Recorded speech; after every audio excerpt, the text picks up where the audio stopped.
स्वागत है दोस्तों आपका आदर्श परिवार निःशुल्क कोचिंग क्लासेज के इस ऑनलाइन कार्यक्रम में।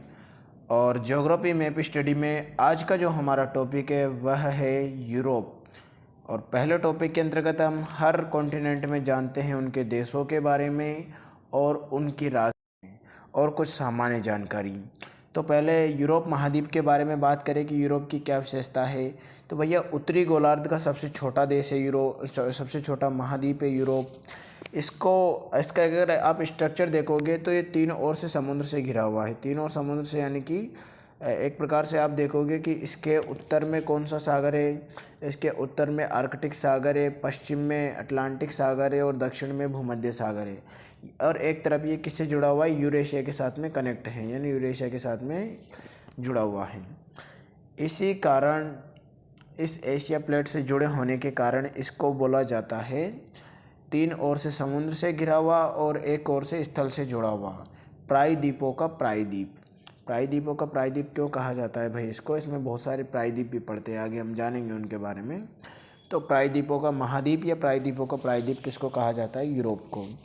इसके अलावा इसके भूभाग की बात करें तो विश्व का जो कुल भूभाग है उसका ये कितना परसेंट कवर करता है, तो ये 6.7% जो है ये कवर करता है।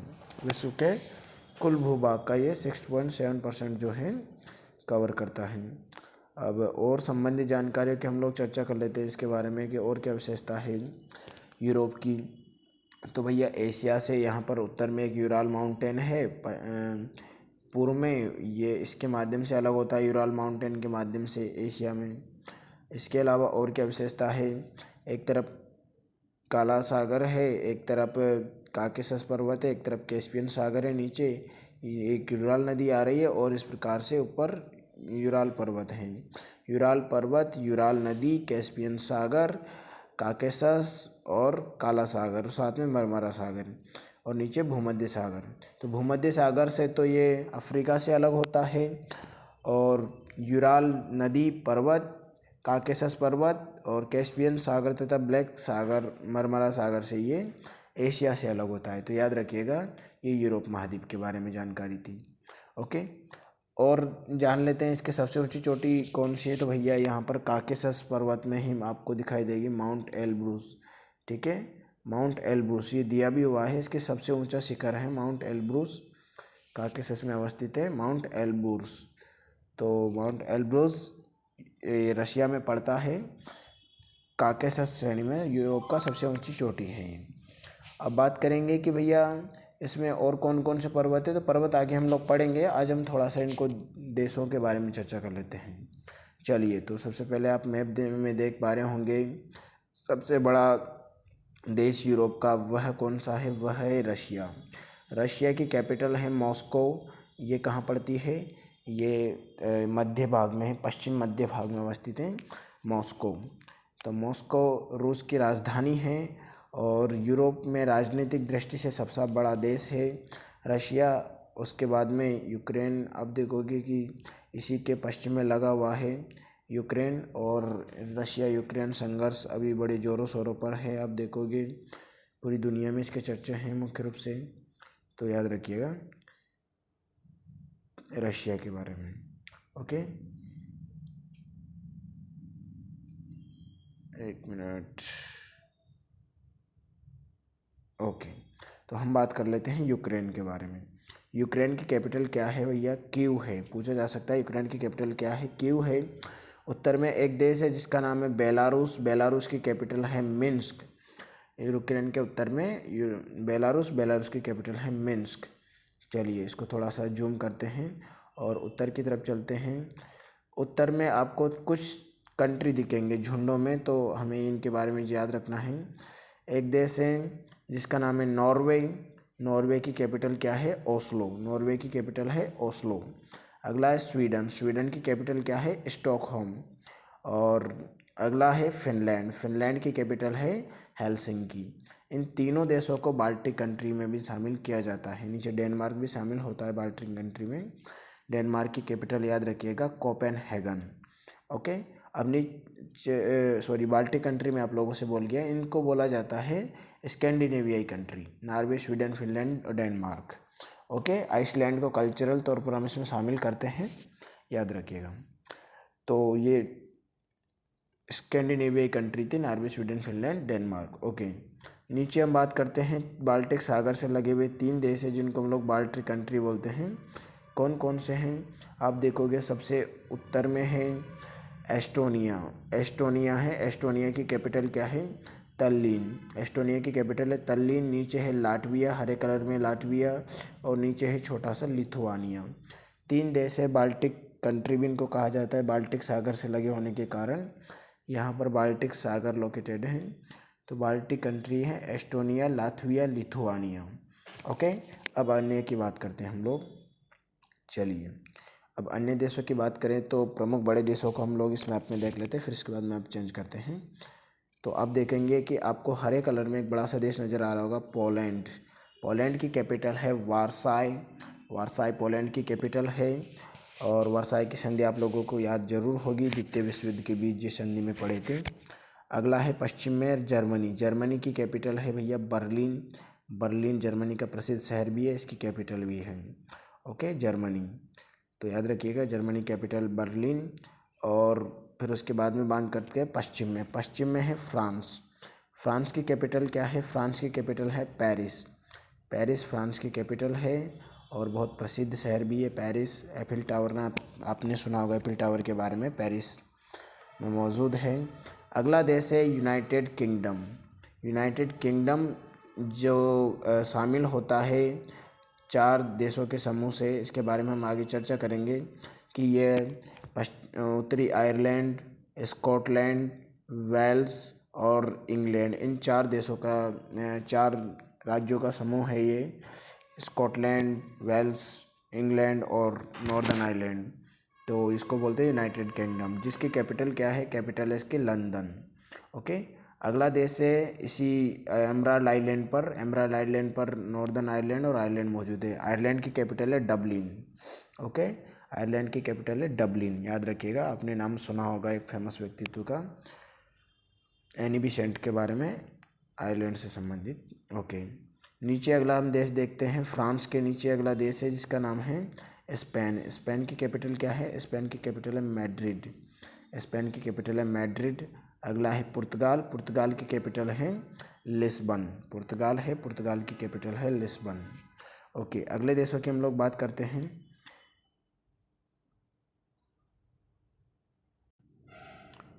तो अगले देशों की हम लोग चर्चा करें तो आप देखेंगे कि कुछ देश और भी मौजूद है, जैसे कि अभी हमने देखा था फ्रांस।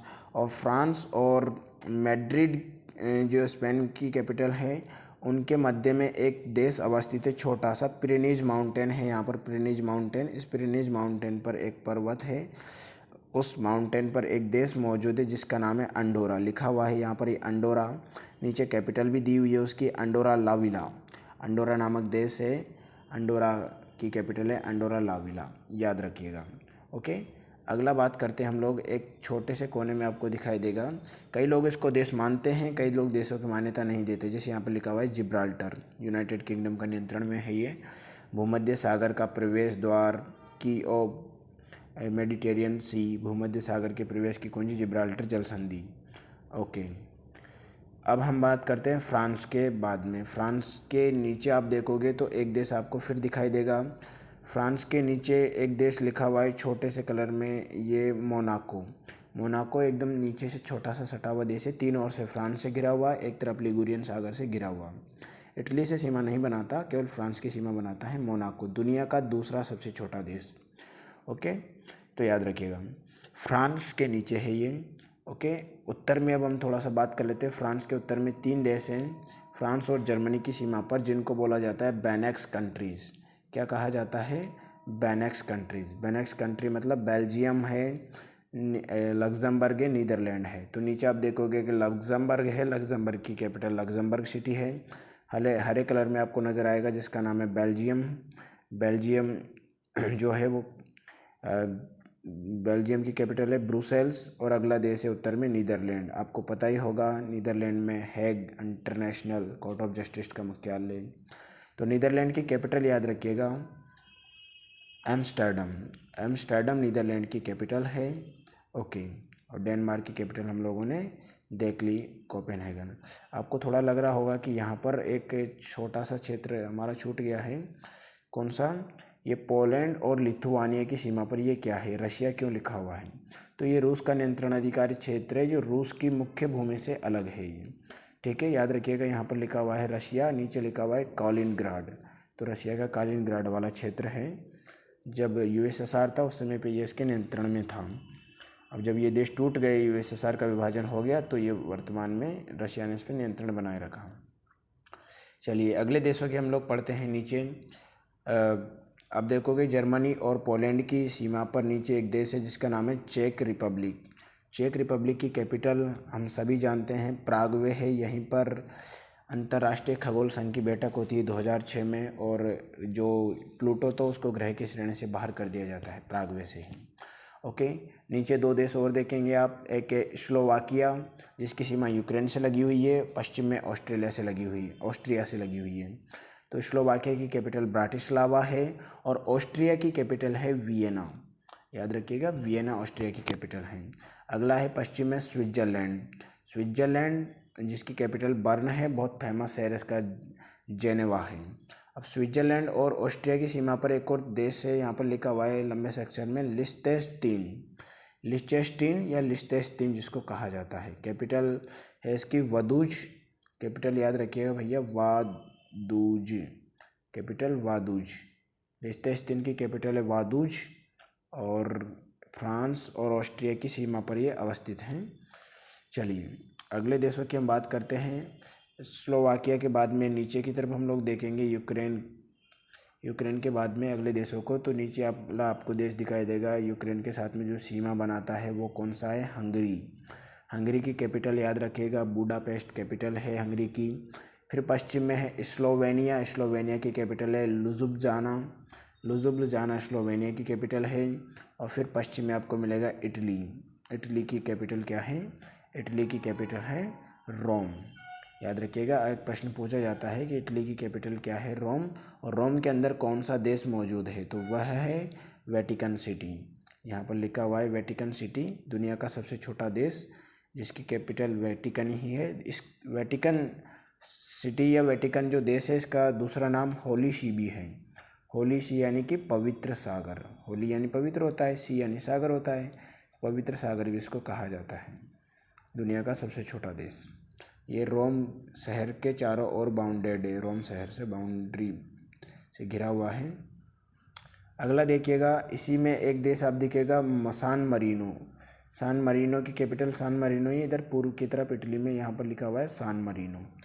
तो याद रखिएगा, दो देश इटली में है, एक तरफ सान मरीनो, पश्चिम की तरफ वेटिकन सिटी। अब दक्षिण की तरफ भी इसके एक देश है जिसका नाम है माल्टा की कैपिटल है वोलेटा। एक द्वीपीय देश है माल्टा, कैपिटल वोलेटा है, भूमध्य सागर में अवस्थित देश है ये माल्टा, याद रखिएगा। अगले देशों की हम लोग बात करें, यूक्रेन के पश्चिम में अगला देश कौन सा है? रोमानिया। बहुत बड़ा देश है, ब्लैक सी से साथ सीमा बनाया हुआ है रोमानिया की कैपिटल याद रखिएगा, रोमानिया की कैपिटल है बुखारेस्ट, याद रखिएगा, बुखारेस्ट रोमानिया की कैपिटल है। और फिर उसी के बाद में हम लोग बात करते हैं अगले कुछ देशों के बारे में जो कि बाल्कन देश कहे जाते हैं। तो बाल्कन देशों में एक देखा था हमने स्लोवेनिया जिसकी कैपिटल लुजुब्लियाना देखी थी। फिर इसी स्लोवेनिया के नीचे अगला देश दिखाई देगा आपको जिसका नाम है क्रोएशिया। इस प्रकार से ये विस्तारित है क्रोएशिया की कैपिटल क्या है भैया? क्रोएशिया की कैपिटल है जाग्रेब क्रोएशिया की कैपिटल है। अगला देखते हैं कि क्रोएशिया के बाद में कौन सा देश है? तो क्रोएशिया के बाद में शामिल देश है नीचे बोस्निया हर्जेगोविना, ये बना हुआ है बोस्निया हर्जेगोविना की कैपिटल है सराजेवो। और यहीं पर तो प्रथम विश्व युद्ध का कारण बने थे राजकुमार ड्यूक आर फर्डिनेंड, जिनकी हत्या कर दी गई थी। अगला है सर्बिया जिसको पहले यूगोस्लाविया नाम से जाना जाता था, अभी केवल यूगोस्लाविया के नाम पर सर्बिया देश मौजूद है। तो यूगोस्लाविया या सर्बिया की कैपिटल है बेलग्रेड। नीचे इससे बहुत सारे देश टूट टूट कर अलग हो गए, जैसे स्लोवेनिया, क्रोएशिया, बोस्निया हर्जेगोविना, ये टूट कर अलग हो गए। आज आप देखोगे कि इसके नीचे छोटे छोटे बहुत सारे देश हैं, जैसे मोंटेनिग्रो की कैपिटल पोडगोरिका है। एक तरफ आप देखोगे अगला देश है कोसोवो की कैपिटल हरे कलर में, जो कोसोवो की कैपिटल है स्कोप्जे। नीचे अगला देश है नॉर्थ मैसेडोनिया की कैपिटल क्या है? नॉर्थ मैसेडोनिया की कैपिटल नॉर्थ मैसेडोनिया की कैपिटल थी स्कोप्जे, और कोसोवो जो थी उसकी कैपिटल प्रिस्टीना है। भैया याद रखिएगा, थोड़ा सा है ना फ्लो में हो गया। तो प्रिस्टीना कोसोवो की कैपिटल है और नॉर्थ मैसेडोनिया की कैपिटल है स्कोप्जे, याद रखिएगा। इसके पश्चिम में एक देश है अल्बानिया की कैपिटल क्या है? अल्बानिया की कैपिटल है तिराना। नीचे अगला देश कौन सा है? नीचे अगला देश है ग्रीस, या जिसको यूनान के नाम से जाना जाता है। उस ग्रीस की कैपिटल क्या है? एथेंस। अगला देखते हैं तुर्की का भाग है इस्तांबुल, जो कि यूरोप में पड़ता है। याद रखना, तुर्की का एक शहर है इस्तांबुल, जो कि यूरोपीय तुर्की में शामिल होता है। 2% भाग है ये, जिसको थेरेस के नाम से जाना जाता है। अगला हम लोग देखते हैं प्रमुख बड़ा सा देश, जिसका नाम है बुल्गारिया की कैपिटल याद रखनी है सोफिया, बुल्गारिया की कैपिटल है। और ये भी ब्लैक सी यानी काला सागर के साथ सीमा बनाए हुए हैं। तो ये प्रमुख देश थे। अगला जो देश है वह कौन सा है? वह है मोल्डोवा। यूक्रेन और रोमानिया की सीमा पर देश बना हुआ है, जिसका नाम है मोल्डोवा। तो मोल्डोवा की कैपिटल क्या है भैया? मोल्डोवा की कैपिटल है चिशिनाओ। Landlocked country. पूछा जाता है कि इसकी सीमा काला सागर से लगती है या नहीं। इसकी सीमा काला सागर से नहीं लगती है। इसकी कैपिटल डेनिस्टर जो रिवर है उसके सीमा बनाती है इस क्षेत्र में मोल्डोवा की। ठीक है, तो याद रखिएगा ये हमने यूरोप के प्रमुख देश देख लिए। एक देश हमारा रह गया है उत्तर की तरफ, आप देखोगे जिस देश का नाम है आइसलैंड। ठीक है, उत्तर की तरफ एक देश है जिसका नाम है आइसलैंड। कैपिटल क्या है? आइसलैंड की? रेंग्याविक। पूछा जाता है कि आर्कटिक सर्कल के सबसे समीप कौन सी कैपिटल है, तो वो रेक्याविक है। हालांकि आर्कटिक सर्कल इससे नहीं गुजरता, बस इसके सबसे ज़्यादा समीप है। नॉर्वे, स्वीडन, फिनलैंड से आर्कटिक सर्कल गुजरता है, लेकिन उनकी कैपिटल दक्षिण में है। तो याद रखिएगा सबसे नज़दीकतम रेक्याविक। चलिए, ये हमारे प्रमुख देश हो गए, इन क्षेत्र से लगे हुए हैं। ओके, अब अगले वीडियो में हम लोग जानेंगे कि यूरोप के प्रमुख सागर वगैरह, महासागर, खाड़ियाँ कौन सी हैं। ठीक है, फिर मिलते हैं किसी नए वीडियो में। धन्यवाद, all the best, good bye.